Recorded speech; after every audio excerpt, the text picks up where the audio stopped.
అది శ్రీవారి ప్రసాదమని ఇన్ని వేల మంది కోట్ల మంది హైందవుల ఒక నమ్మకాన్ని భక్తిని పెట్టుకొని మోసం చేయదలుచుకున్న ఆ దుర్మార్గులు ఎవరో గాని పరమేశ్వరుడు వాళ్ళకి పుట్టగతులు ఇవ్వడు. వాళ్ళు ఎవరో తేలాల్సిందే. ఇది ఒక ఆట అయిపోయింది, పరిపాట అయిపోయింది. ఇలా హైందవుల దేవాలయాలను, వాళ్ళ నమ్మకాన్ని, వాళ్ళ సనాతన ధర్మాన్ని వాళ్ళకి ఇష్టం వచ్చినట్టు, వాళ్లకు తోచినట్టు వాళ్ళు వాడుకోవడం జరుగుతోంది.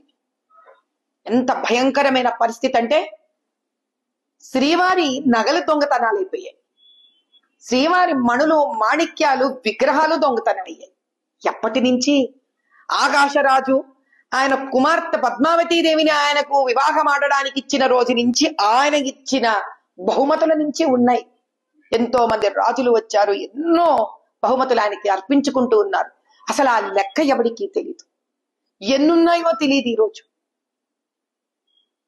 దేవాలయంలో ఉండిలో నుంచి డబ్బులు ఎగిరిపోతూ ఉంటాయి.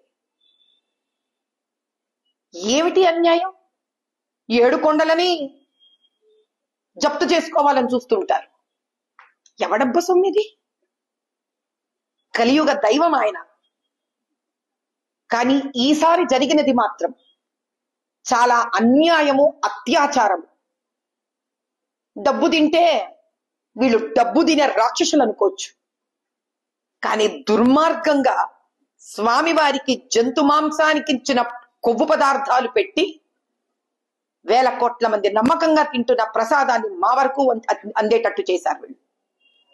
ఈ శాపం ఊరికే పోదు. వీళ్ళెవ్వరికి ఎవరు చేశారో ఈ శాపం ఊరికే పోదు. కాబట్టి ఇప్పటికైనా మేము ప్రభుత్వాన్ని కోరుకునేది ఒకటే, కేంద్ర ప్రభుత్వాన్ని, అయ్యా ప్రధానమంత్రి గారు, అయ్యా గృహమంత్రి గారు, దీన్ని దయచేసి మీరు ముందు పడండి. దీనికి సిబిఐ ఎంక్వైరీని పెట్టించండి. భారతదేశం సుభిక్షంగా ఉండాలని కోరుకుంటున్నాం. ఈ ప్రసాదము సాక్షాత్ అయోధ్యలోని రామచంద్రుడికి కూడా వెళుతూ ఉంటుంది. ఏమిటి మనకి కర్మ? ఈ మత మార్పుడి పిశాచులతో ఏలబడడం ఏమిటి దౌర్భాగ్యం? చైర్మన్ మన వాడు ఉండడు, ఈవో మన వాళ్ళు ఉండరు.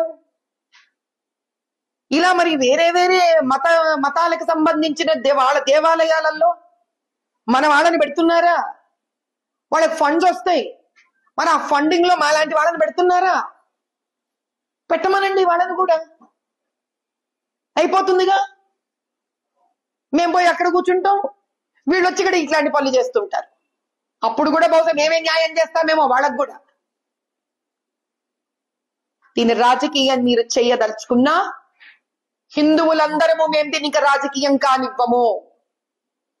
ఈ నిజం బయటికి వచ్చేంత వరకే మీ ఆధీనంలో ఉంది ఈ విషయం. ఈ నిజం బయటికి వచ్చింది, పటాపంచలయ్యింది. మాలోని ప్రతి హైందవుడి మనసులో ఉన్న వెంకటేశ్వర స్వామి జాగృతమైనాడు. ఇప్పుడు వేల కోట్లు, 120 కోట్ల హైందవులలో నుంచే కాదు, ప్రపంచ వ్యాప్తంగా ఉన్న ప్రతి హైందవుడి మనసులో ఉన్న వెంకటేశ్వర స్వామి జాగృతమయ్యాడు. హైందవ యుద్ధం మొదలయ్యింది. చూస్తాం ఏ విధంగా దీనికి న్యాయం జరగకుండా ఉంటుందో మేము చూస్తాం. ఇది చేసిన ప్రతి దుర్మార్గుడు బయటికి వచ్చేంత వరకు మేము ఊరుకోము. అహర్నిశలు పోరాడుతూనే ఉంటాం దీని గురించి. నేను ఖచ్చితంగా పోరాడి దీని సత్యం బయటికి వచ్చేంత వరకు ఊరుకోను నేను. జై బోలో సనాతన ధర్మ की जय।